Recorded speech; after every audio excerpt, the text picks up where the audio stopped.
What's going on, people? Today we're continuing to theorize what it would be like if there was a 10th shifter in Attack on Titan, specifically one that could rival the Colossal.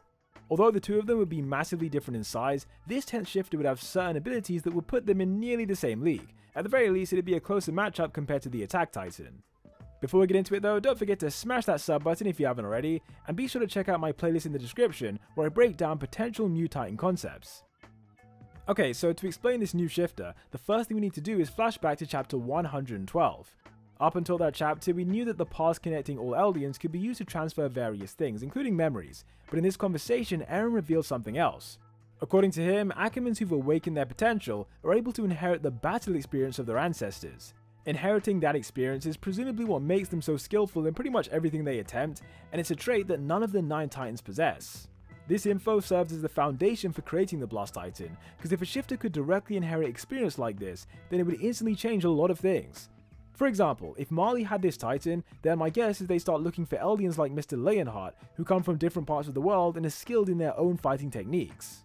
As we know, subjects of Ymir exist in virtually all corners of the globe, so with Marley's resources, they could find subjects of Ymir from different cultures who'd be skilled in everything from regular boxing to sumo wrestling.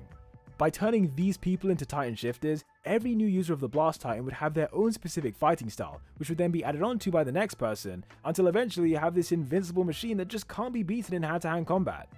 This ties in nicely to its next ability, which is that the Blast Titan's physical strength will continue to grow during the 13 years the user possesses it.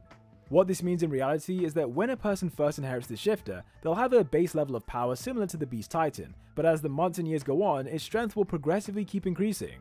The speed at which it increases would depend on how active the user is, but generally speaking, this shifter would start to reach its peak at around 9 years old. By that point, it should be able to easily jump over 60 meters high, and probably even higher than that, and would be able to knock down the Colossal if they put everything into it. The power to jump this high also has another benefit, as it's a core element of this shifter's most destructive move.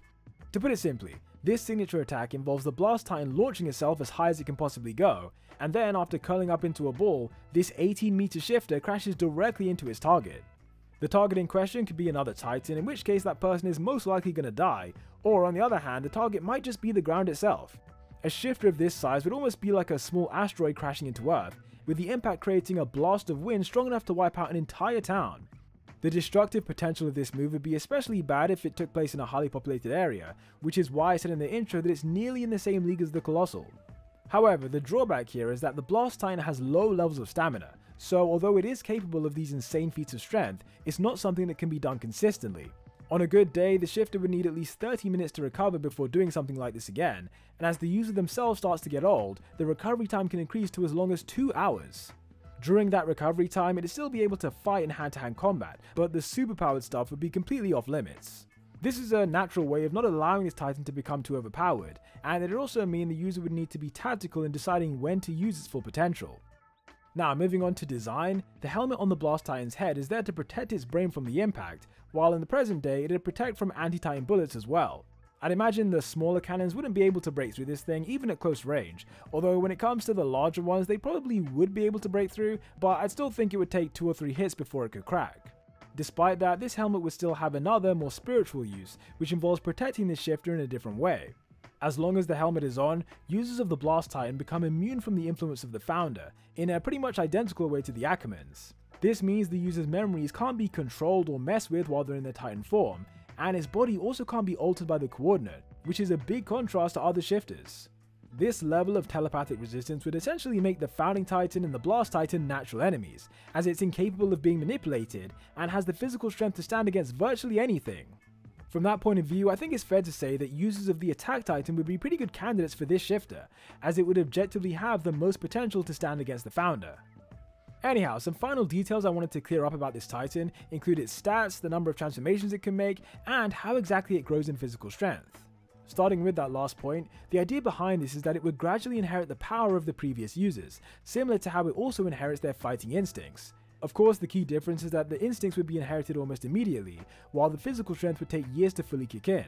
The reason for this is that number 1, I thought it would be cool to have a Titan that actually grows in strength alongside its user, and number 2, gaining its full power up front could potentially be risky.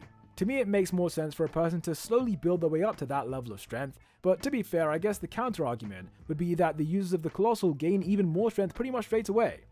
In terms of how many transformations it can make, for the first 7 or 8 years, the Blast Titan should be able to manifest twice a day. After about a decade, its stamina would then naturally begin to decrease, with 1 transformation per day becoming the new limit, which is ironic because around this age is when the shifter would physically be at its strongest. Lastly, when it comes to stats, overall it would have a 7 out of 10 for durability, a 10 out of 10 for power, 5 out of 10 for speed, 8 out of 10 for resistance to the founder, and 12 out of 10 for combat. Ordinarily, I would have left combat at 11 out of 10, but when looking into the official guidebook, Annie's female titan has 11, so I figured it needed to at least be slightly higher than that. When we compare the Blast Titan stats to the other shifters, it also matches up pretty well, as it'd be the second strongest behind the Colossal, but would lose to the Armored when it comes to speed and durability. Ultimately, if this 10th Titan was in this series, it'd definitely be one of the most valuable, although strategically speaking, it would also be the only shifter that can't reach its full potential until nearly a decade after being inherited. Let me know in the comments down below what you think of this Titan concept, and also which side do you think would have used it better. As always, thank you for watching this video, and if you liked it, don't forget to check out my playlist in the description. Until the next one, peace out.